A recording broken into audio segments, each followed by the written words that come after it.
A double-decker bus crashed over the weekend in Spokane, injuring several people. Tonight, we have team coverage on how it all happened and the condition of those who were injured.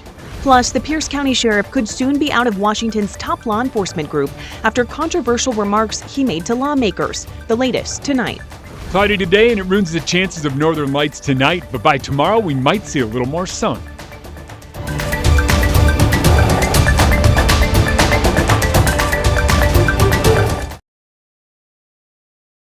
News at 5. I am Sydney Schofield. Mark has the evening off.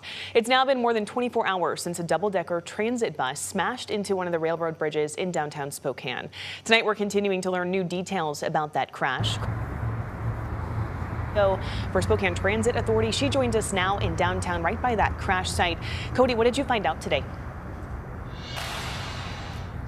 Well, Sydney, one new thing I found out today from Spokane Transit Authority is that the number of people that were injured in this crash and sent to hospitals ended up actually being bigger than initially reported. Yesterday, Spokane Transit Authority reported that 4 people were sent to the hospital. Tonight, we're now learning that number is actually 7. So here's what we know to recap of what happened yesterday. Early yesterday afternoon, one of STA's new double-decker buses on Route 6 went down the wrong street, going down Cedar instead. It then hit the train bridge with a clearance of 12 feet. By the way, the bus measures 13.5 feet tall. According to STA CEO Carl Otterstrom, the impact sheared off the first 10 feet of the bus's upper level. He also shared with me that none of the passengers were in the first 3 rows of that upper level. Now, as I mentioned, 7 people were taken to hospitals with injuries. Otterstrom says some of those people have been released from the hospital. Now tonight, there remain more questions than answers as STA investigates what happened.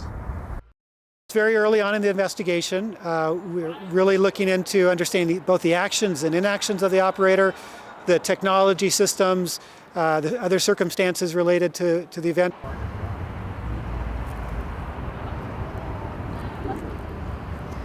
Now, speaking of the driver, we now know they are on administrative leave. STA says they have had training on the double-decker buses.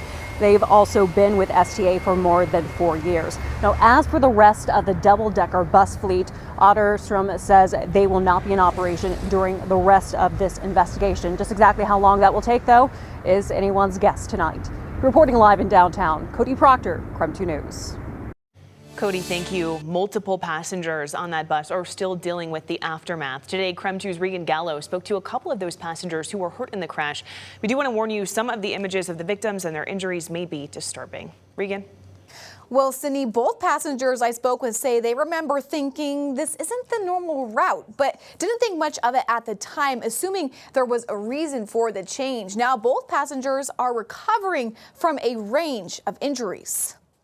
A police officer came in to give us the report and told us that James was actually hurt the worst. James, being the sweetheart he is, he said he was glad to know that he was the worst injured because at least he knew he was going to be okay eventually.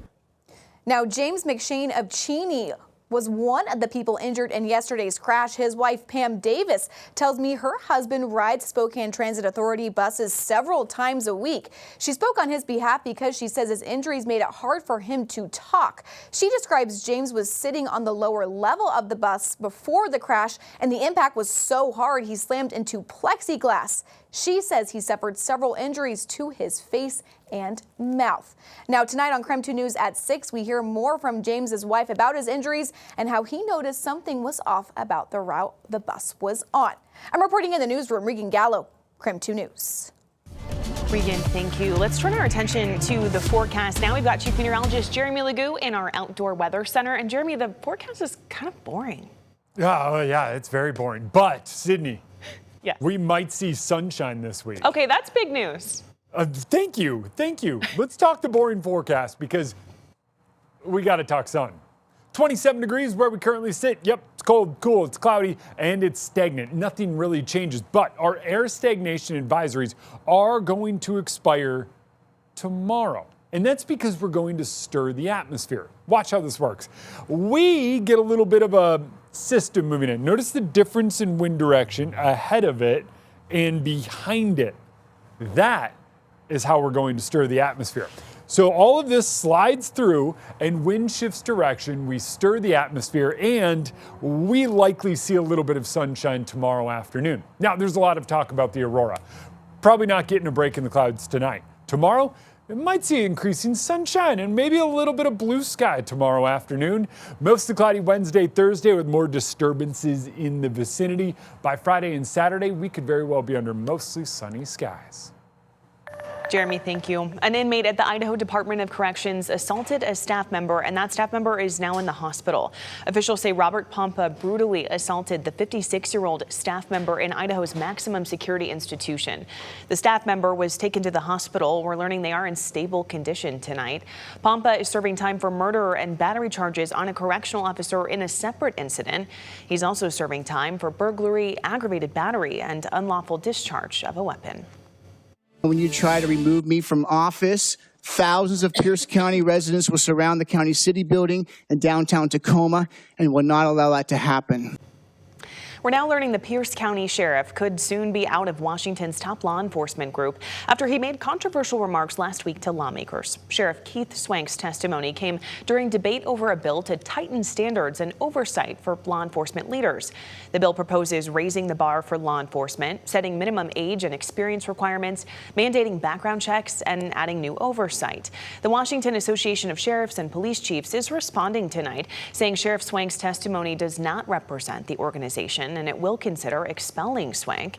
The group released a statement saying in part, quote, the scope of his testimony went beyond reasonable dialogue and devolved into what could be perceived as threatening to legislators, and he challenged their constitutional authority.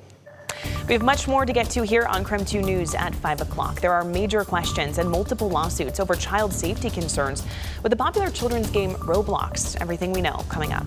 But first, thousands of people took to the streets of Spokane today to celebrate the life and legacy of Dr. Martin Luther King Jr. We'll take you inside the celebration after the break.